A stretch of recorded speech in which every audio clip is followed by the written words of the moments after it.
Did you know that not all Black people are Africans? Nope. Mm-mm. Some of us are the N word. Mercy, mercy, mercy. I cannot wait to get into that part of the series, but for now, let's stay on course, and I promise it will all start to make sense soon. Hi, everyone. Welcome back to the channel. In part one of our From Genesis to Now series, we took a deep dive into the origins of paganism. We explored how ancient cultures developed the belief in a father god, mother god, and a son of God, and how those ideas spread across different civilizations.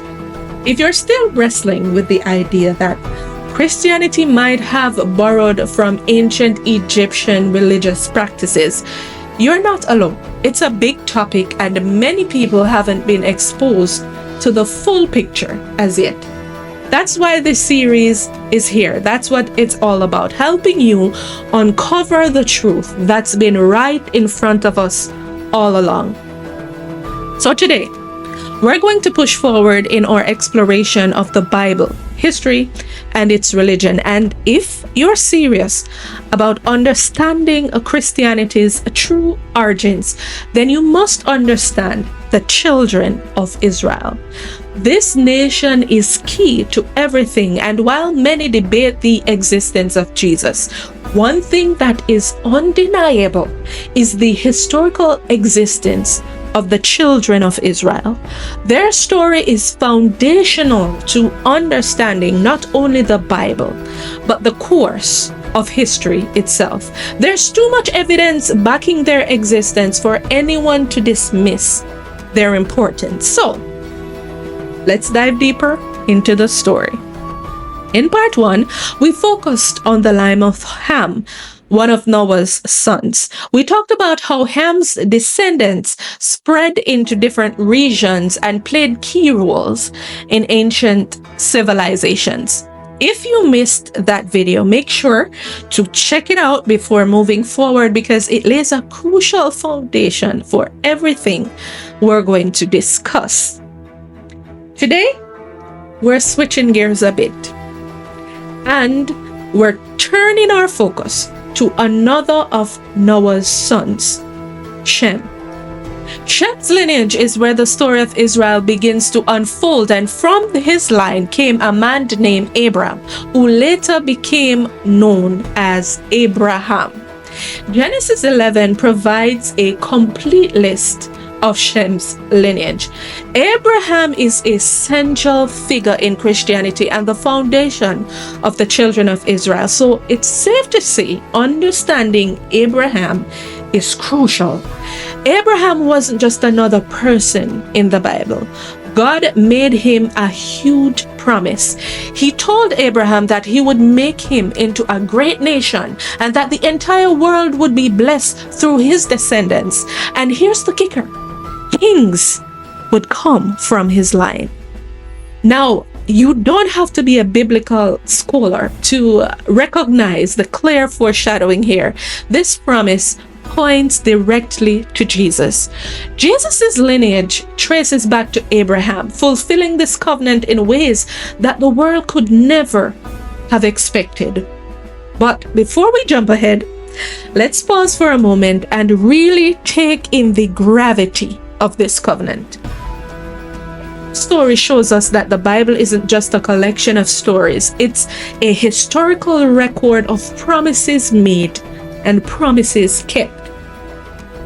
God wasn't just setting Abraham apart, he was laying the groundwork for everything that was to come.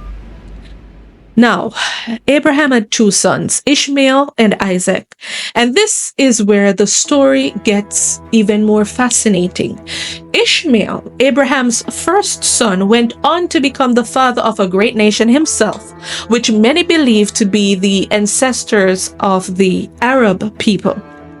But God's covenant promise didn't pass through Ishmael. It passed through Isaac, Abraham's second son born to his wife, Sarah. Isaac's role in this story is critical because it's through Isaac that the bloodline of Israel continues. Isaac then had two sons of his own, Esau and Jacob. But once again, God chose the younger son, Jacob, to carry forward the covenant. And here's where things start to get even more intense. God not only chose Jacob, but he also changed his name to Israel, signaling a major turning point in biblical history. And from Jacob, who is now called Israel, came 12 sons, and these sons became the leaders of the 12 tribes of Israel. Among them was Joseph, whose story is nothing short of incredible. If you're not familiar with Joseph's story, you probably are, but let me tell you anyway. It's one of the wildest stories in the Bible. Joseph was betrayed by his own brothers, sold into slavery, and taken to Egypt. It looked like his life was doomed, but God had other plans, because through a series of miraculous events, Joseph ended up interpreting dreams for Pharaoh, the ruler of Egypt, and this led to him rising to a powerful position, second only to Pharaoh himself. Joseph's wisdom in interpreting Pharaoh's dreams saved Egypt and the surrounding regions from a devastating famine. And as a result, Joseph's entire family was moved to Egypt to be with him. But after Joseph died, the Israelites found themselves enslaved by a new Pharaoh who didn't care about Joseph's contributions to the nations, and thus began their 400 plus years of slavery. Fast forward to the birth of Moses, one of the most significant figures in the Bible. Moses was born from the tribe of Levi during a time when Pharaoh ordered all Hebrew baby boys to be killed. But in an act of faith, Moses' mother placed him in a basket and sent him down the Nile River, where he was found and raised by Pharaoh's daughter. Moses grew up in the Egyptian palace but fled after killing an Egyptian who was abusing an Israelite slave. And years later, God called Moses back to Egypt with a divine mission to free the Israelites from slavery. With God's help, Moses unleashed the 10 plagues on Egypt. Each plague demonstrated God's power over the false gods of Egypt. The final plague, which was the death of all firstborns in Egypt, finally broke Pharaoh's resolve and led to the institution of the Passover, a tradition still observed by Jews today. And after Pharaoh finally allowed the Israelites to leave, they began their journey to the Promised Land.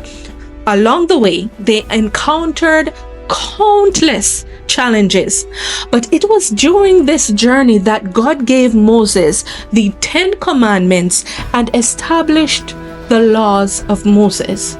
This law wasn't just a set of rules, it was a covenant between God and his chosen people, making a clear distinction between Israel and the surrounding nations.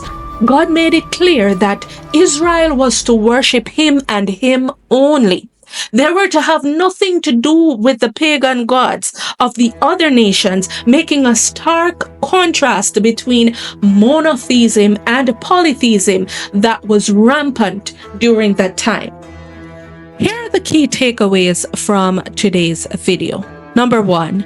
Abraham received a promise from God that his descendants would become a great nation and kings, including Jesus Christ, would come from his line. Number 2, Jacob, later renamed Israel, would become the father of the 12 tribes of Israel. Number 3, the Israelites were enslaved in Egypt for over 400 years, but God raised up Moses to free them. Number 4, the Passover was instituted to commemorate their deliverance from Egypt. Number 5, God gave the Israelites the 10 commandments and the laws of Moses, setting them apart as his chosen people. This is just the tip of the iceberg, folks. Israel's journey is far from over. And in the next video, we'll explore their time in the wilderness and how they finally made it to the promised land. There's so much more to uncover, so if you haven't already, make sure to hit that subscribe button and turn on the notifications so you don't miss a single episode in this series. As per usual, thank you guys so much for watching. You didn't have to, but you did. And if this video blessed you, don't forget to give it a thumbs up and share it with others so they can be blessed too. If you would like to show appreciation by donating, the link is in the caption below. Until next time, I will see you in part 2 of From Genesis to Now. Next time here.